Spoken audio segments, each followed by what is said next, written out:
Normalmente yo suelo empezar a componer con una idea que suele ser bastante pequeña, que puede ser efectivamente, pues llamémosle un motivo de unas notas X, que un co- una combinación que me parece atractiva y que me parece que tiene además posibilidades de un desarrollo. Pero también puede ser perfectamente el predominio de un instrumento sobre otros, ¿verdad? O bien, eh, más todavía, un determinado estado anímico que lo veo reflejado en un determinado material sonoro. Tengo otro cuaderno en donde copio la primera idea y pienso que el hecho de escribirla me lleva a otra cosa. Y tengo otro tercer cuaderno, el primero ya no me vale, ¿verdad? En el que escribo lo del segundo y eso ya empieza a desarrollarse. Se desarrolla lo suficiente como para volver al primer cuaderno y continuar lo del tercer cuaderno en el primero. Escribir da ideas, escribir da muchas ideas. O sea, yo si no escribo, o sea, yo me sirvo del piano, pero muy poquito, muy poquito. Eh, Creo tener una buena audición interna y no me suelo apoyar demasiado en el piano. El hecho de escribir lo estoy oyendo como yo quiero, ¿verdad? Y entonces eso te lleva a otra cosa.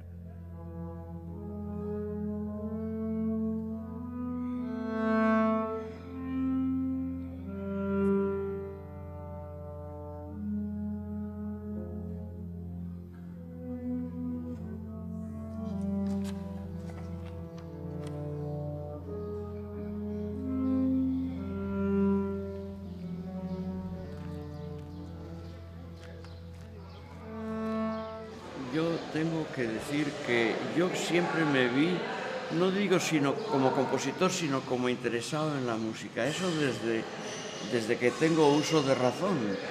Yo quería hacer música de una manera a mi alcance. A mi alcance era una gramola y un piano, ¿verdad? Era lo que tenía a mi alcance y lo que utilizaba. En el encuentro con Vicente Alexandre el año 1948, a través de un amigo que iba para poeta, Rafael de la Vega, pues fue en la evidencia de que yo quería ser, no ya que me interesase la música y que me apasionase la música y que la necesitase la música, sino que quería vivir con la música, esto es, componerla. Aunque cierto es que yo tuve que hacer muchísimas cosas, tuve que dar clases particulares, tuve que terminar la carrera de Derecho, tuve que emplearme en Iberia, etcétera, etcétera, etcétera, para poder subsistir. Pero todo eso yo lo consideré como sucesivos frenos a lo que yo verdaderamente aspiraba.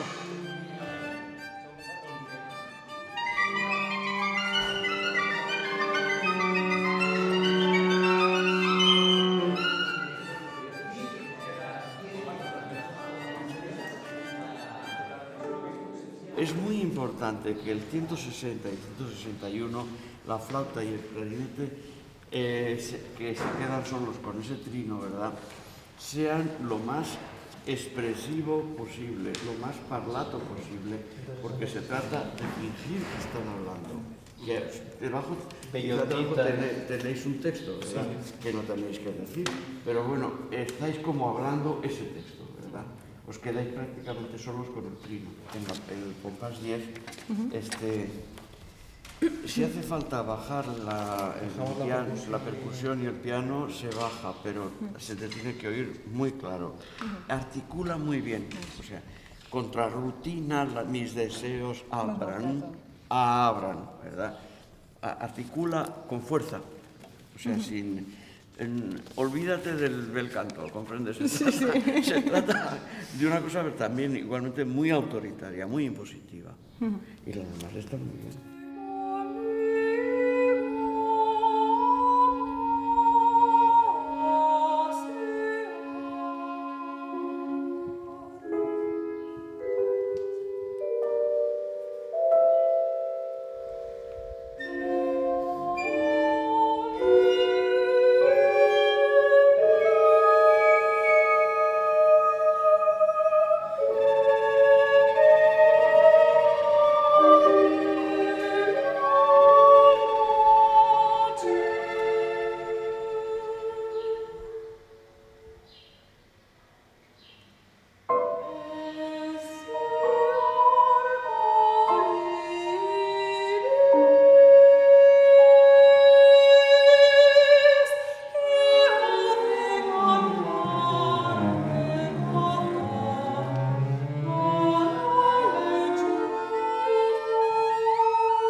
Es verdad, o sea, la parte de mi periodo de módulos ha sido capital para la música mía que ha venido después, que ya no es aleatoria, o lo es en muy pequeño grado, pero sí que creó un determinado tipo de material que persiste. Tal como yo concebía la libertad de los elementos que formaban los primeros, los módulos abiertos, era casi un estudio, no se dé a esta palabra un sentido puramente escolástico, sino vamos, algo que verdaderamente era muy comprometido, un estudio de relaciones. Vamos a decir, para que quede claro, imaginemos que hay tres clarinetes que hacen una serie de líneas muy estáticas, pianísimo, y que duran, pues en total 12, vamos a decir 20 segundos, todos en una distancia muy estrecha entre ellos. Y luego hay una serie de elementos que se pueden colocar donde uno quiera, antes, después, sobre esos clarinetes que están haciendo eso, que son muy cortantes, muy fuertes y que pueden estar antes o después o incluso superpuestos.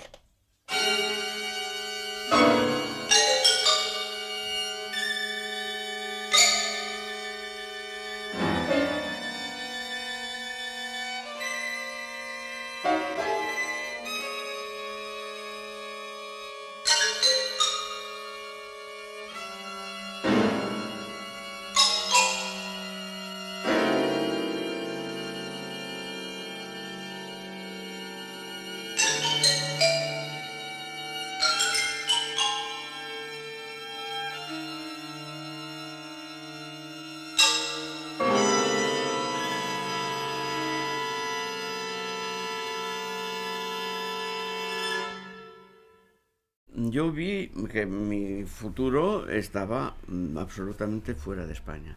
Naturalmente hay que decir que yo había vivido mucho tiempo fuera de España, temporadas muy largas en Berlín, en París, etcétera, etcétera. Pero es que estaba viendo que ese desarraigo iba a ser, podríamos decir, eterno. Primero, la experiencia americana del norte y del sur para mí fue absolutamente definitiva o definitoria, podríamos decir. Yo vivía de otra manera, tuve una vida completamente distinta a la que podía llevar en España y eso naturalmente incidió frontalmente en la música que estaba haciendo. Mi experiencia con la droga se inició allí, que no la he continuado naturalmente, sino que fue puntual de aquel momento. Mi primero, no, el segundo LSD lo tomé allí, ¿verdad? Y no he vuelto a probarlo por miedo, simplemente por esa razón. Eso es evidente que te transforma totalmente la sensibilidad, absolutamente, ¿verdad?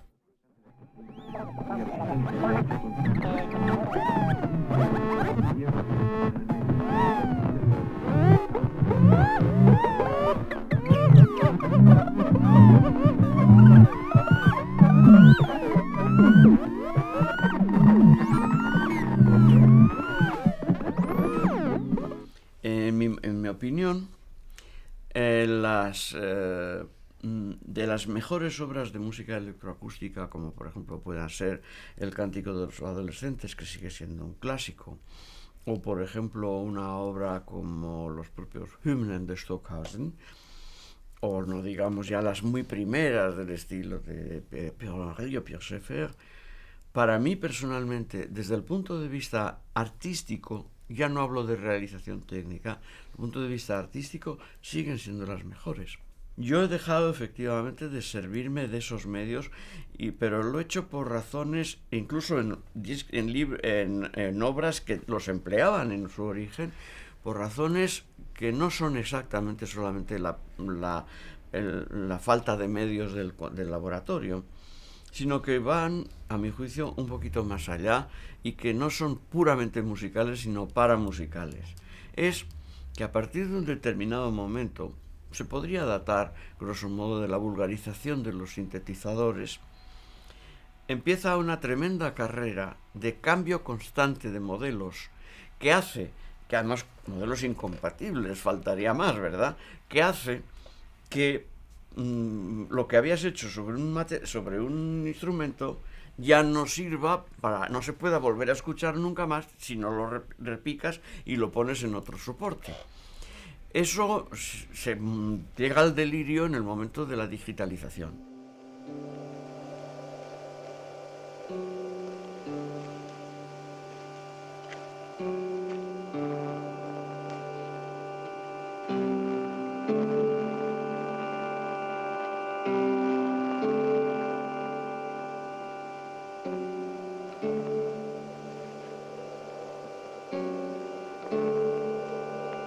Desde finales de los 50, podríamos decir, hice mucha música de cine, cantidad de primeras obras de Carlos Saura llevan música mía, las primeras obras de Víctor Erice también, las pocas que ha escrito, que ha hecho, ¿verdad?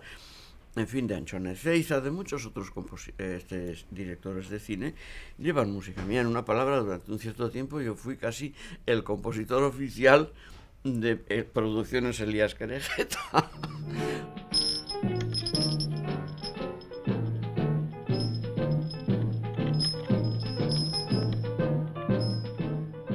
Ha habido casos venturosos, por ejemplo, en La caza es uno de ellos, en donde el director, Carlos Saura, a mí me dejó total libertad para hacer lo que yo quisiera después de haber visto la obra y de ver de qué se trataba.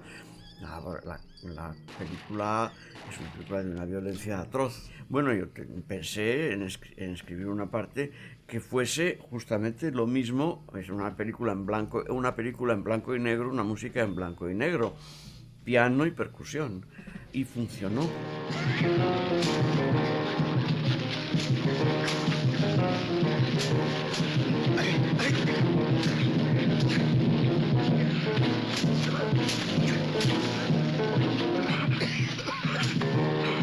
¡Venga, hombre, venga, Luis! ¡Dale prisa, hombre, que se quema esto!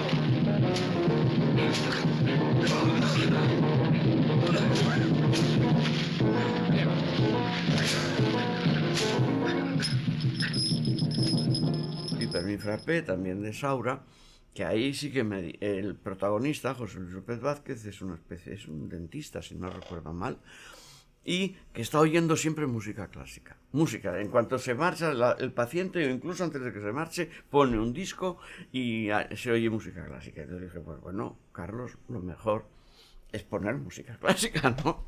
Parecería lo lógico. Dijo, no, ¿qué va? Si a mí lo que me interesa es tomar el pelo al público. Es una música que suene a Vivaldi, que suene a Beethoven, que suene a lo que tenga que sonar, pero que no sea reconocible, porque ellos dirán, ¿pero esto qué es? Y que no lo sepan porque lo has compuesto tú. Entonces ahí me tienes trabajando, pues haciendo la quinta estación de Vivaldi, el cuarto cuarteto Rasumovsky de Beethoven, ¿verdad? Y cosas de este estilo.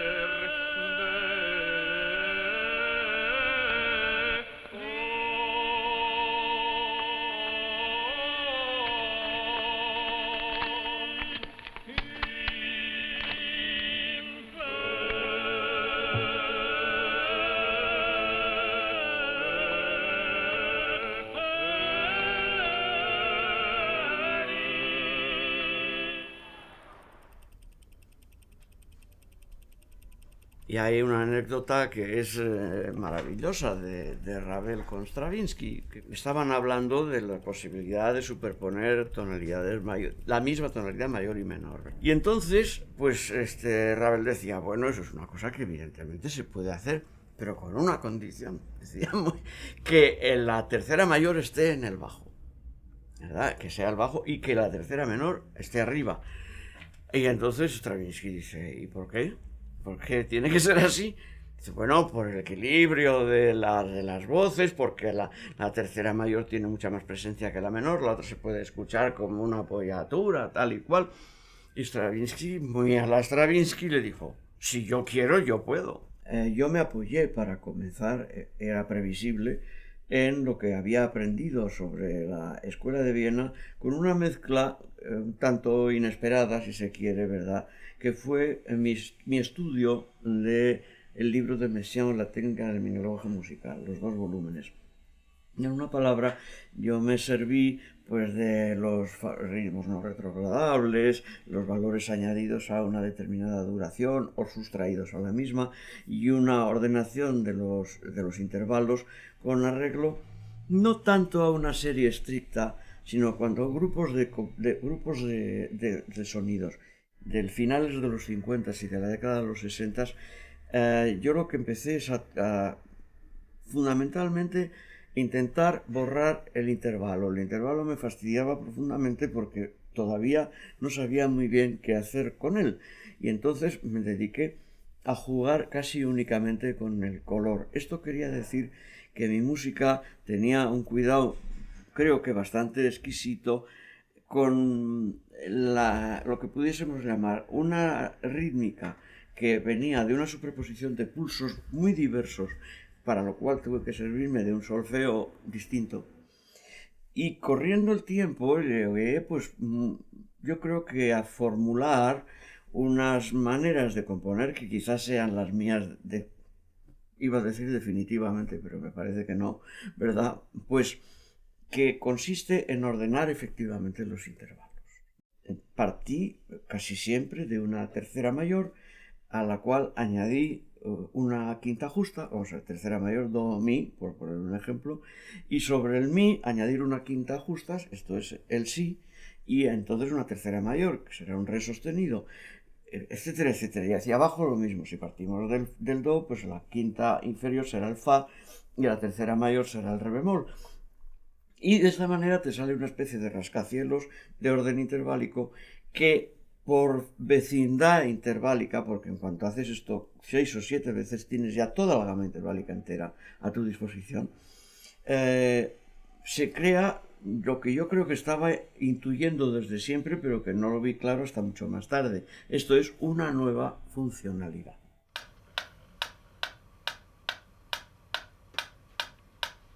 Lo que yo he querido utilizar es despertar la atención en torno a una nota, a una altura o una nota, como se prefiera decir, por el procedimiento, evidentemente, es la repetición y el protagonismo de esa nota, que puede ser que la hace siempre el mismo instrumento, puede ser que aparece con una frecuencia irregular pero que aparece más que las otras, puede ser que va acompañada de una tímbrica muy específica que la hace destacarse de los demás. En una palabra, que el oyente se dé cuenta de que esa nota tiene una importancia particular. Finales de los 60 y sobre todo la década de los 70 es donde se empieza a ver claro, esa es la verdad. Es servirme de los intervalos tradicionales organizados de otra manera. Vamos a tomar el acorde de do mayor, ¿verdad? Bueno, la primera tercera y la otra, la quinta, distancia de quinta desde la fundamental, pues no se hace desde la fundamental, sino desde la tercera. Ok,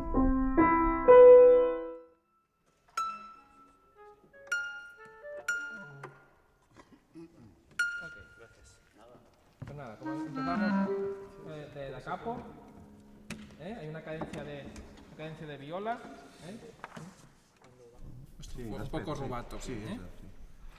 E qui questo è andato bene, questo sforzando anche. Sì. Poi tutti sforzando che arriva dopo il 43, Sì, è un sordino di piombo, e dalla misura del possibile, perché sei Sì. molto affogato, direi, ma in ogni modo sensibile, Molto, sì. ma più non pensi un po'. Sì, chiaro, più incisivo. Molto bello il Sì. timbro, pensavo che era troppo bello, invece è molto bello. Sì, molto bene. Lui sforzando Sì. escerà fuori. Sì, no, qui forse può esagerare questo, sì.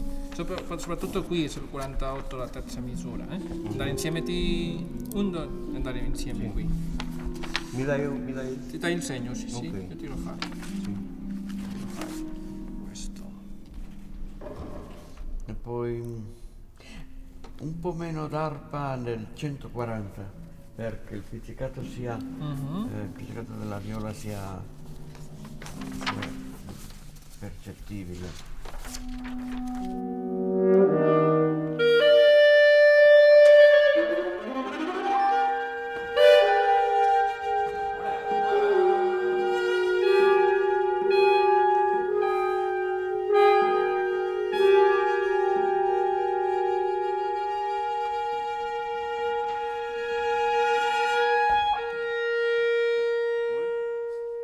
Ok, stop.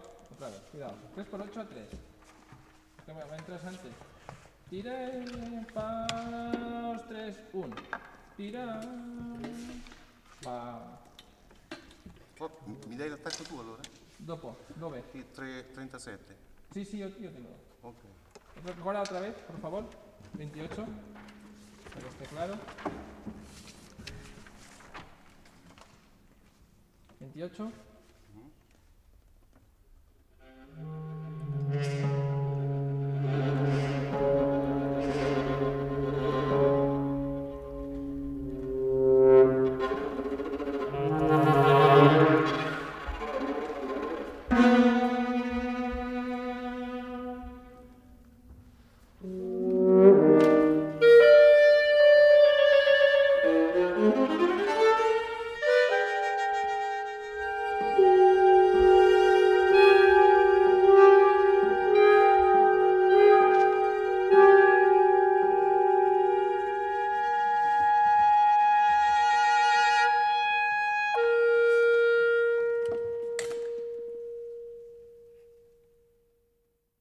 Efectivamente, ha habido momentos en los que no he sabido cómo escribir algunas ideas que me venían a la cabeza. Un ejemplo extremo de lo que estamos diciendo es Le Prélude sur la terrasse. Pues en esta obra, que es una obra para dos bombos que se tocan de 1000 maneras, la manera tradicional de escribir la música no vale. No hay un signo preciso para decir que frotes con una determinada baqueta de una determinada forma un cencerro encima de un parche. Me fascina cada vez más la utilización de los instrumentos de cuerda, de los violines, violas, violonchelos, contrabajos, de una manera un tanto especial. Esto es concretamente la utilización de sus armónicos. Y más que sus armónicos en general, esto es el armónico de cuarta, que es el que se suele usar normalmente, los armónicos naturales, los que produce la cuerda al aire, o bien aquellos que tienen una posición de la mano izquierda irregular, infrecuente, no es irregular. Los armónicos de quinta, los armónicos de tercera, ¿verdad? Entonces, eso tiene un encanto maravilloso para mi gusto personal. ¿En qué consiste ese encanto? Pues consiste en que no son justos.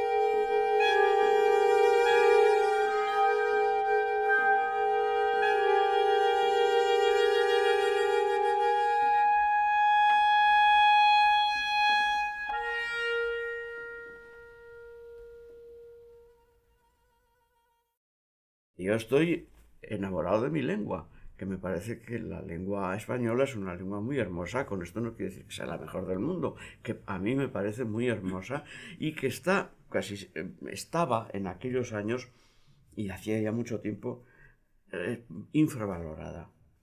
Desde el punto de vista, quiero decir, musical. Por una parte, la mayoría de los poetas que habían hecho la gran revolución de principios del siglo XX o no se habían acercado a la música, o los dos o tres que sí se habían acercado, como Gerardo de Diego, como García Lorca, lo habían hecho de una manera personal, sin demasiado eco por parte de los compositores, que ellos evidentemente habían pasado absolutamente de la gran experiencia que la lengua española estaba pasando por aquellos años. yo pensé que era todo un camino para recorrer y de él me serví para hacer la primera ópera que hice, o sea, aquí.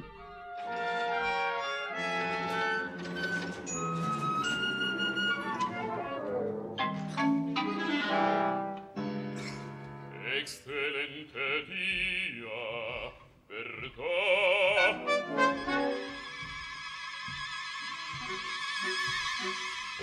No me ha oído. ¿No le parece que hace un día excelente?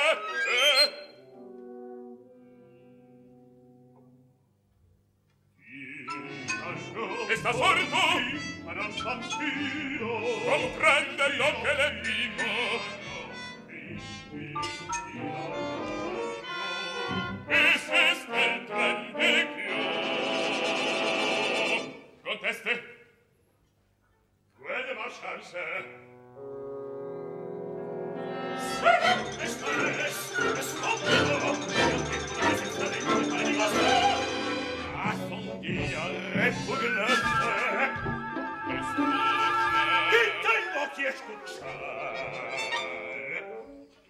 No va a conseguir ponerme de mal humor.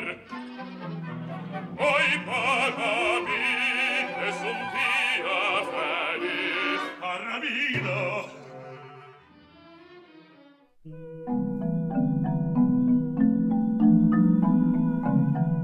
Suresko Lerquía yo creo que es mi respuesta más así, creo yo, convincente a esa coexistencia con el folclore. Suresko Lerquía significa en vasco poema de madera. Y efectivamente se trata de un solo de chalaparta, del instrumento tradicional vasco de madera percutida, y luego un conjunto escrito por mí para 8 voces mixtas y un conjunto de percusión también de madera.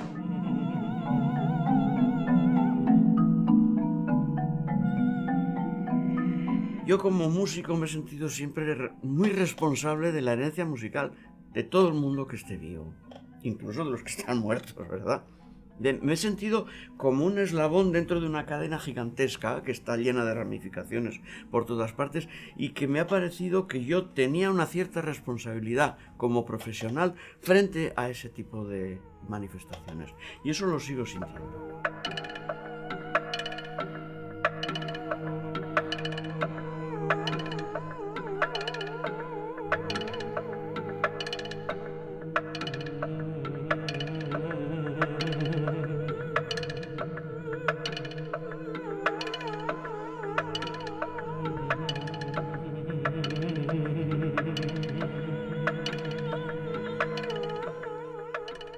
Bueno, esto es un monocordio de Bengala, viene de Bangladesh o Bengala, como se prefiera. Se llama Gopi Yantra, pues significa el arpa del campesino.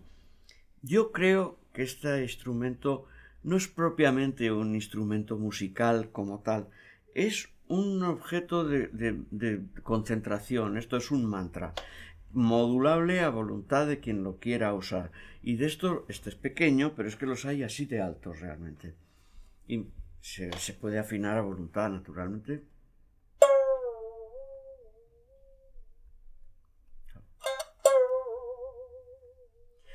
Este, por ejemplo, es lo que se suele llamar un órgano de boca.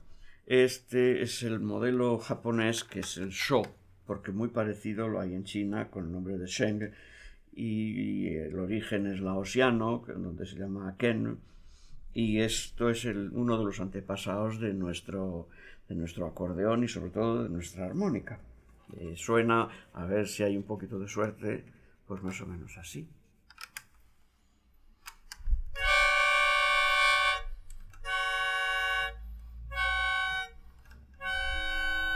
Esta pequeña ocarinita es una monada, es de lo que se llama la cultura del Golfo. Parece ser, si lo que me contaron es cierto, que data del siglo III después de Cristo. El sonido recuerda claramente casi al canto de un pájaro. Aquí el problema está en dónde poner los dedos, porque realmente tiene una disposición muy particular. Parecería como, si se ve, parecería como un pequeño mono o algo parecido. Bueno, pues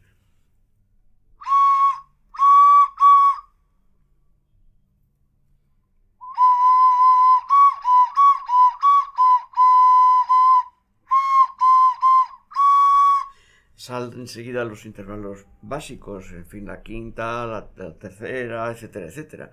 Y me imagino que en manos de los indios de esa zona serían capaces de hacer verdaderas maravillas que evidentemente están fuera de mi alcance.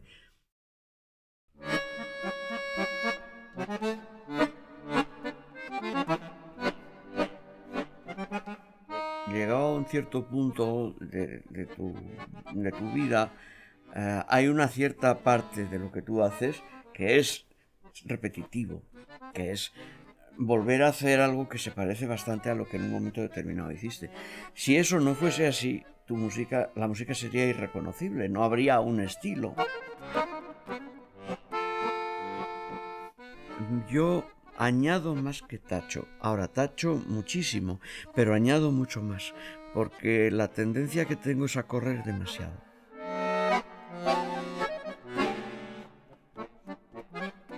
Lo que estoy buscando siempre que estoy haciendo una obra es aquello que me excite, efectivamente, que me ponga en marcha. Las cosas te vienen porque hay un estímulo, pero es que eso no sabes muy bien en qué consiste.